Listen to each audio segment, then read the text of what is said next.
Hi అండి. నా పేరు Lakshmi. Welcome back to Varshita daily life style. ఈరోజు వీడియోలో ఆవకాయ పెట్టానేంటి అనుకుంటున్నారు కదా. వర్షాకాలంలో పునాస మామిడికాయలు వస్తాయి. ఈ పునాస మామిడికాయలతో కూడా ఆవకాయ పచ్చడి పెట్టుకోవచ్చు. చాలా టేస్టీగా ఉంటుంది. చాలా సింపుల్గా చేసుకోవచ్చు. ఇది కూడా నిలవ ఉంటుందన్నమాట ఒక 6 నెలల వరకు. అయితే ఆవకాయకి ఈ ఆవకాయకి డిఫరెంట్ ఏంటంటే ఈ పునాస మామిడికాయలకి డిఫరెంట్ పులుపు టేస్ట్ అనేది ఉంటుందన్నమాట. ఇది టేస్ట్ అయితే చాలా బాగుంటుంది.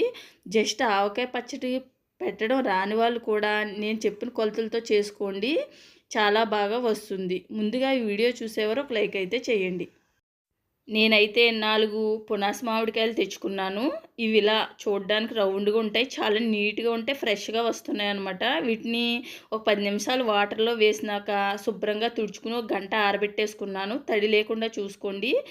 తర్వాత వీటిని ఇలా కొంచెం పెద్ద సైజు ముక్కలుగానే, అంటే సమ్మర్లో మనం ఆవకాయ పెట్టుకుంటాం కదా, ఆ విధంగానే కట్ చేసి పెట్టుకోవాలి. లోపల జీడి ఉంటుంది, తీసుకున్నాక ఇలా ముక్కలుగా కట్ చేసి పెట్టుకోండి. ఏదైనా వాటర్ గ్లాస్ని కొలతగా తీసుకోండి. పైన కింద సమానంగా ఉండే ఒక వాటర్ గ్లాస్ని కొలతగా తీసుకుని ఒక గిన్నె తీసుకోండి.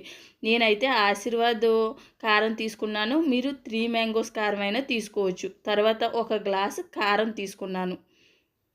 అదే గ్లాసులో పావు వంతు ఆవాల్ని మిక్సీ పట్టి పొడి చేసుకున్నాను. అంటే సగంలో సగం సాల్ట్ తీసుకుంటున్నాను. మీరు సాల్ట్ ప్లేస్లో కల్లుప్పుని మిక్సీ పట్టి కూడా తీసుకోవచ్చు.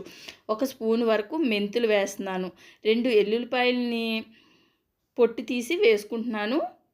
మీరు ఎల్లుల్లిపాయలు పొట్టుతో కూడా వేసుకోవచ్చు. తర్వాత ఇవన్నీ కలిసేలా బాగా కలుపుకోండి. కారము, ఆవపిండి, సాల్టు, ఎల్లుల్లిపాయ రేకులు ఇవన్నీ బాగా కలిసేలా కలుపుకున్నాక ముందుగా కట్ చేసి పెట్టుకున్న మామిడికాయ ముక్కలు ఇందులో వేసుకుని బాగా కలిసేలా కలుపుకోండి. ఇలా కలుపుకున్నాక ఇందులో ఆయిల్ వేసుకోవాలి.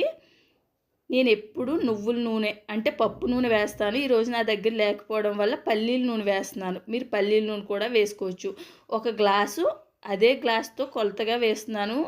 పక్కా కొలతలతో అయితే చేసి చూపించాను. తప్పకుండా ట్రై చేయండి. బాగా అయితే వస్తుంది. కరెక్ట్గా సరిపోతాయి అనమాట. నేను ఒక గ్లాసు వేసినాక సరిపోలేదనమాట. ఇంకో అర గ్లాసు వరకు పల్లి నూనెలు వేసి బాగా కలిసేలా కలుపుకోండి.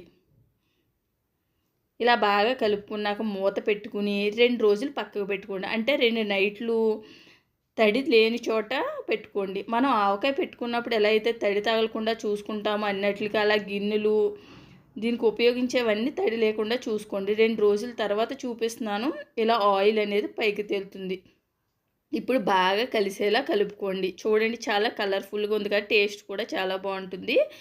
అయితే బాగా కలిసేలా ఒకసారి కలుపుకోండి. ఇప్పుడు మీకు సాల్ట్ సరిపోలేదనిపిస్తే చెక్ చేసుకుని వేసుకోండి. నాకైతే సరిపోయాయి, అన్నీ కరెక్ట్గా ఉన్నాయన్నమాట. తర్వాత నేను గాజు డబ్బాలోకి తీసుకున్నాను. మీరు జాడీలోకి కూడా తీసుకోవచ్చు. 1 వీక్ వరకు బయట ఉంచి తర్వాత ఫ్రిడ్జ్లో పెట్టేసుకోండి.